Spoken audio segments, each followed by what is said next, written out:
Around a year ago, in May 2020, my parents were going on their annual trip to Florida with my 3 brothers for the week, and my mother asked me if I could go by their house and feed the family dogs, or stay and house sit.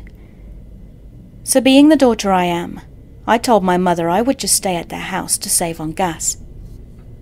Throughout my stay, at night I would bring the 2 dogs inside to feel safer, since my parents live on a somewhat back road, and also the house is surrounded by trees, and there is a thick tree line separating their house from the 2 neighbours.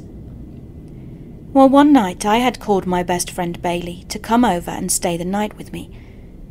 We were going to do what 2 middle-aged 20-year-old females do: play video games, watch movies, TikToks, and drink a little. Now around 3 to 4 a.m, Bailey and I were in the kitchen making homemade funnel cakes, like the fat asses we are, and the dogs kept moving around and staring at the glass kitchen porch door. I asked Bailey to let them out so they could chill, and we would have enough leg room while we were cooking. So while we were eating our funnel cakes, we came across a TikTok about making homemade temporary tattoos with a printed picture and perfume. Now keep in mind my parents have about 3.8 acres of land, so there is the family house, my father's 2-door garage workshop, and a large pole barn. Those last 2 buildings are further out near the tree line. So Bailey and I walked down to the workshop to go into my parents' work office. I punched in the code to the garage door, and we went inside and straight to the computer to print out a picture of Kylo Ren to try and make it into a temporary tattoo for each other. Now just a little side note. My parents have security cameras all around their property, and inside the office is a television above the desk, showing all the live footage from the cameras. So while I was cutting out the tattoo for Bailey, she piped up and said, "What is that?" I stopped cutting and looked up at the cameras. At first I didn't see anything, except for a small figure in front of the pole barn, and it looked like it was sniffing at the garage door. I shrugged it off and told her it was probably one of the many stray dogs that roamed around the area. But Bailey nudged my arm quickly after I'd said that, and pointed to the screen again. Wanting to prove to her it was just a stray dog, I stood up and looked closer to the screen. But when I did, I saw something that didn't look like one of the small dogs. The creature was hunched over on all 4s, and its arms were super thin and long, but pointing outwards from its chest. Kind of like how you'd imagine that bitch from The Exorcism to be when she crawled on all 4s. It had no fur, and its skin looked tight on its body. My inner white bitch went to open the door to look at it, but Bailey stopped me just as I grabbed the lock on the door. Looking back at the screen at the creature, it looked like it was scratching at the door of the pole barn. I immediately said, "What the hell is that?" And the creature turned its head straight towards the camera, like it was a scene from The Office. When its head turned, I couldn't make out clear facial features, but it looked like it had a human head with 2 big glowing eyes. Bailey and I screamed, and it bolted, and I mean bolted off the screen. Clearly freaked out, Bailey and I hugged each other to feel safe. Then something smashed against the garage door, not once, but twice, like how it sounds when someone smacks the garage door from the outside with their hand. I called my grandmother and told her we thought we'd seen something, and asked her to stay on the phone with us until we'd run into the house. Once we got there, we brought the dogs in, locked every single door, and took shots of Crown until we fell asleep. Talking about it now, I think it was a Wendigo, but Bailey thinks it was a skinwalker. We live in Georgia, and I didn't think they were near here. Can anyone help? This happened on Halloween of 2019. My friends and I were feeling the spooky vibes of the month and wanted to do something fun and exciting to satisfy our thirst. Being the dumb college students that we were, we decided on exploring somewhere allegedly haunted in the hopes of seeing some genuine paranormal activity. Since we're from Illinois, The popular destination of Bachelor's Grove Cemetery immediately came to mind, and it was settled upon. Once the sun had set and night had fallen, we were to make our move, sneaking into the cemetery after it had closed to get the full experience without having to worry about any other visitors. I must admit, I always wanted to do something like this before, but I was genuinely afraid of what might be waiting for us in that cemetery so late at night. Stories always circulated around the various apparitions people had encountered before, the different sounds that chilled them to the bone, and so on. Anyway, all of this was festering inside of me well before we actually started driving over to the cemetery sometime in the evening. It was a pleasantly long drive, but I wasn't really in the mood to think about anything else except for the potential horrors that roam the cemetery for all eternity, or so they say. Couple in the fact that we were going to be trespassing in order to get through in the first place, and I was a nervous wreck. My friends were apparently doing a much better job at keeping their fears in check, though. For the sake of the story, I'll call them Logan, Paul, and Eddie. The entire car ride there, they were laughing and joking around, not worried about what we would be getting into or what we might see. Looking back at the whole situation, I should have known that their optimism was a bad sign. No way would we have been able to explore this place without them being the slightest bit nervous. But what's done is done. A little past 7, once night had finally fallen for real and darkness went on in every direction for as far as the eye could see, we arrived.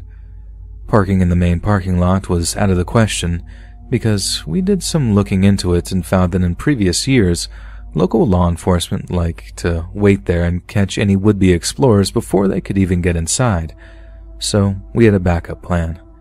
Since the actual cemetery was located in the center of a dense forest on all sides, essentially forming a square where all the roads would go around it, we were to park at some restaurant that was open super late and had a huge parking lot, all the way in the back, furthest away from the restaurant itself and closest to the road. This was in the exact opposite direction from the front entrance of the cemetery, so we figured this was our best chance of getting in while avoiding any cops in our way. From there, we'd cross the street on foot and have a bit of a walk before arriving at a somewhat hidden path leading into the forest. Taking this back path would take a bit more to get to the actual cemetery itself, since there were trees particularly thick and dense, but it was well worth it when considering the alternative. After everything was said and done, we found ourselves beginning our trek onto the path, unsure of how far we'd actually have to go before we find what we were looking for. It was a windy night, and even though it wasn't especially cold or anything, I still remember my teeth chattering and my skin going cold. Aside from the occasional sounds of leaves being crunched under our shoes as we walked, there was absolute silence. My once cheerful and energetic friends were now, all of a sudden, quiet and subdued. Logan in particular had this odd expression on his face, it being illuminated by my phone's flashlight as we walked. It was some sort of cross between fear and pain, like every step he took was causing him physical harm. Before I could question him about it, we found ourselves at our destination. Here we were, in the heart of Bachelor's Grove, with graves all around us and a certain chill in the air. Everyone split up to cover more ground, promising to call the others over if they were to encounter something. I didn't want us going too far away from one another, but I also didn't want to seem like a complete baby, so I kept my mouth shut and began exploring. Most of the graves I looked at had withered away from time and the elements, so I couldn't really make out anything that was on the tombstones. The few dates that I could read went back to the late 1800s, and a sinking feeling in my stomach started once I realized these people had been dead and decaying in the ground for over 100 years. Feeling extremely uncomfortable with this realization, I began to back away from the graves and start to look for my friends to see if they had found anything supernatural. Yet when all of a sudden, I heard it. Not just me either. All of us did. It was a low, almost unnoticeable if you weren't paying attention, but with the way our senses were heightened, there was no way we would miss it. It appeared to be some sort of chanting, and it sounded like it was coming a little bit north from our direction, further in a clearing. I couldn't make any of the words being spoken or if it was even in English, but there was something creepy about the tone, like it was religious and the chanting was some sort of prayer. The voice that was doing the chanting was deep and gravelly, belonging to some man that we couldn't see. The four of us shone our lights on each other to see our expressions, and at that moment, we knew what we were going to do. Despite every fiber in my being telling me not to go any further and see what the source of this chanting was, my curiosity got the better of me and I couldn't resist. Eddie whispered to us to turn our lights off completely, while he dimmed his just enough to where it wouldn't attract too much attention, but we would still be able to see with it. The next few moments we spent creeping towards the noise, the more and more I started to lose it. My breathing was uncontrollable and it felt like my heart was beating 1,000,000 miles an hour. I was so afraid of what we would find, and yet I still had to know. Finally, after what seemed like an eternity, we had entered the clearing and were a mere few steps away from this chanting. Eddie shone his light in the direction ahead of us, and for just a brief moment, we saw a cloaked figure bent over something in the grass, still chanting in that unrecognizable language. The thing in the grass looked like some sort of circle with a mark in the center, and I swear to God, I wish I could tell you I'm lying about this, but when I realized what the symbol was, I felt like throwing up. There was no mistake. It was a pentagram, made of some strange material. For the moment that Eddie had illuminated the sight in front of us, I had been able to get a glimpse of the pentagram's material being bright red, and I shouldn't have to say any more about that. Once the light from Eddie's phone hit the back of the man's head, he immediately stopped chanting and stood up, still facing the direction of the pentagram. I can only describe the next few minutes as truly unadulterated terror. Before we knew it, he screamed a blood-curdling scream that rattled us to the core and turned around, beginning to sprint towards us. Everything happened so fast, I couldn't even make out the man's facial features except for deep sunken eyes and an expression that radiated pure hatred. He really did want to bring us harm, and not wasting any time, we all fled the direction we came from and ran faster than I think any of us had ever ran in our entire lives. I couldn't even scream while running. I was too petrified to make any noise. Maybe it was a miracle, but we somehow managed to retrace our steps all the way through the path we took to enter the cemetery and forest, and eventually came out the main road, which was devoid of any traffic for the time being. Afraid of what I would see if I looked back, I made a beeline for the car along with the others and hopped into the back seat, not wasting any time to lock the door and roll up the window. We peeled out of there in no time flat and didn't stop driving 20 over the speed limit until we were at least 10 minutes away. Honestly, I have no idea how far or how long that man chased us, but I do know this for sure. We weren't supposed to be there that night, and we must have been interrupting something important of his. I'll never know what it was, and honestly, I don't hope to ever find out. We never did talk about this experience again after that night, and we never went on another trip to somewhere abandoned or haunted ever again either. I think that fright we felt is enough to satisfy us for the rest of our lives, and I'm thankful beyond words that we all managed to get out together.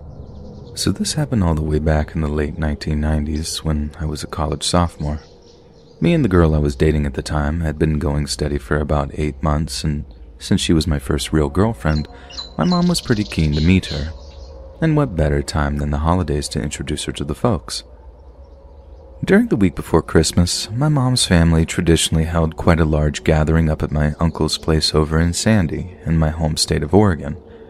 Pretty much all my extended family head out there year after year from all over the Portland area, and since they've gotten word that I was bringing my girlfriend, the hype to meet her was huge. I won't lie, I was kind of nervous that they'd embarrass me in front of her, but that anxiety was totally misplaced. She got along really well with all of them, and despite some playful humiliation when a cousin of mine told her the story of how I literally peed my pants at the Haunted Mansion ride when I was a kid, they were a credit to me. And when it came to driving her back home, she seemed to be more into me than ever. We'd agreed to drive back down to Eugene at like 7 p.m. so I wouldn't be too tired driving back. But since we had such a good time, we stayed way later than we had planned to, and didn't get on the road until about 10:30 p.m. that evening. In the hopes of making the journey a little faster, I ended up taking the OR211 instead of just sticking to the I-5S for the whole drive. Annoyingly, this didn't quite actually make the journey any faster, but point being, the OR211 was pretty much surrounded by farms or these huge swaths of dense pine forest. So as you can imagine, big stretches of it aren't lit very well at all, and for some parts of the drive, we were moving through complete darkness, saved only by our car's headlights. But honestly, I wasn't at all worried about it. I was pretty good at reading a map, and once I was back on the I-5, a road I knew pretty well, I figured everything would be all good. So we're just cruising along, in high spirits, talking about how goofy some of my family were, but generally my girlfriend was singing their praises and telling how she couldn't wait to meet them again. It's right around then that we hit a section of the highway that descends down this big old hill, heading up to the bridge crossing over Deep Creek. There, the highway is sandwiched by some of the densest forests you've ever likely seen, and there is absolutely nothing lighting up the highway. It's the only thing we can see from the front seats of the cars, like maybe 20 or 30 feet that our headlights are illuminating, and pretty much nothing else. But like I said, we're in high spirits, completely unprepared for what was about to happen. Right as the highway was starting to level off, something darts across the front of us so fast and so suddenly that I barely missed smashing into it. I brake so hard that I almost gave the pair of us whiplash. Then, when we're stopped, both me and my girlfriend are in a complete frenzy of, "Oh God, did you see that? What was that?" There are plenty of deer in that area of Oregon, plenty of coyotes too, but the thing that ran out in front of us was way too big to be a coyote, and something about the way it moved gave me this gut feeling that it wasn't a deer either. The shape was just way too slender, almost like whatever was out there had moved on 2 legs, not 4. Now next thing, I know how completely dumb this sounds in retrospect, but my curiosity just got the better of me and I decided I wanted to investigate. So again, this was also incredibly dumb. I turned the car like 90 degrees in the highway so I could point our headlights into the woods. Yes, this could have caused a horrible accident if another car had come along at the same time I was doing this, but I don't think I was thinking straight at the time. You see, as a kid growing up in the Pacific Northwest, I've heard a lot of stories about Bigfoot and Sasquatch, and I'd be lying if I said that they didn't capture my imagination. No, I'm not saying that I thought I'd caught a glimpse of Gigantopithecus or anything. I know the stories are mostly exactly that, just stories, but a part of me just wanted to be sure. So like I said, I turned the car 90 degrees, turned on the high beams, and stepped out of the driver's side and onto the highway. I stare off into the trees for a minute or two, but I don't see a thing. Nothing is moving out there, and the whole scene was as quiet as the grave. But as I'm looking, I get this feeling in the pit of my stomach, and start to feel as if though I'd made a huge error of judgment. It was one of the most intensely terrifying feelings I'd ever felt in my entire life, a feeling like I was being watched by something predatory. I know it's a huge cliche, and the whole "I felt like I was being watched" thing is such a tired old trope, but I don't really know any other way to phrase it. My heart was pounding, the hairs on the back of my neck are standing on end, and my gut just turned to ice. So without turning my back to the woods, where I expected the danger to come from, I started edging back towards the car. Then suddenly, out of nowhere, I practically jump out of my skin when I hear the car's horn letting off one long, excruciatingly loud, extended blast. I mean, it scared me so bad that I almost straight up peed my pants, Haunted Mansion style. My first thought was that my girlfriend had ended up leaning on the horn as she climbed over into the driver's seat for some reason, because she'd done that once or twice before. But as I turn back around, I can see she's still on the passenger side, but that she's actually leaning over to push the horn, in what was evidently a frenzied attempt to get my attention. I run back to the car and ask her if she's okay, but she doesn't say a single word to me. She just points off to a spot about 50 feet away from where we parked. I spin my head around to see what she's pointing at, and that's when I see it. what was, without a shadow of a doubt, the thing that had run in front of our car just a few minutes prior. Lit up by the residual light of our high beams, what I saw was really obviously a man, but he was covered in animal furs, what looked like a mishmash of deer skins, bear skins, and elk skins, and on his head, secured in a way I'm not even sure of, were these antlers. At the time, because of how closely it was to the holidays, I remember the words "reindeer man" just flashed into my mind, maybe in the naive hope that the dude was dressed that way out of some misdirected festive spirit. But he certainly didn't seem in any kind of festive spirit, not in the least bit. Like I couldn't see his eyes because of the weird kind of head covering he had on, but I could see his mouth, and at first he kind of looked like he was giving us a smile. Only as I looked, I could see it wasn't a smile at all. This guy was just baring his teeth to us, like the way chimps do as some kind of warning. After that, he turned and walked off into the forest, never to be seen again. Obviously, right after that, me and my girlfriend just got out of there and got back onto the roads towards the I-5. It took us both a while to calm our nerves, but my girlfriend was particularly shaken up, and that's because she'd seen something that I hadn't. And as we drove on, she explained exactly what that was. While I'd been staring off into the woods looking for Sasquatch or whatever, she'd noticed him out of her peripheral vision, but was basically frozen in fear for a moment or two as she watched him walking slowly towards me. Or rather, walking isn't the right word. From how she described it, this guy was stalking, the way a hunter might stalk a deer. The way she puts it, she had to summon up pretty much all of her courage to be able to lean over and honk the horn the way she did. Then when Reindeer Man had heard the honking, he'd backed off a little before I saw him, and like I said, he kind of just froze in place before disappearing. I did a fair amount of online research when I got home to try and find out if anyone else had any run-ins with this guy, but there was absolutely nothing online about him. There are plenty of crazy survivalist types up here in the Pacific Northwest, and I'm guessing he was one of those, but they tend to be pretty open about their existence, sometimes even advertise themselves as militiamen or whatever, whereas the Reindeer Man seemed like he was living completely off the grid. I don't live in Oregon anymore. Me and my girlfriend during the encounter broke up at the end of college, but when we were still together and I happened to be driving down towards Eugene, I always avoided the stretch of highway that I saw the Reindeer Man on. I've told this story a lot over the years, and some people honestly just think I'm making it up as like a campfire tale or something. But it's not a tale. It's not made up. And it's definitely not just intended to be some dumb spoopy story. It's most definitely a warning to anyone traveling on that road at night, because if my girlfriend wasn't with me when he ran out in front of the car, if she wasn't there to spot him before he crept up on me, only to scare him off with a blast of the horn, I honestly might not be here to warn you guys. So please, this holiday season, drive careful, drive slow, and do not stop for any reason on dark, deserted stretches of forest.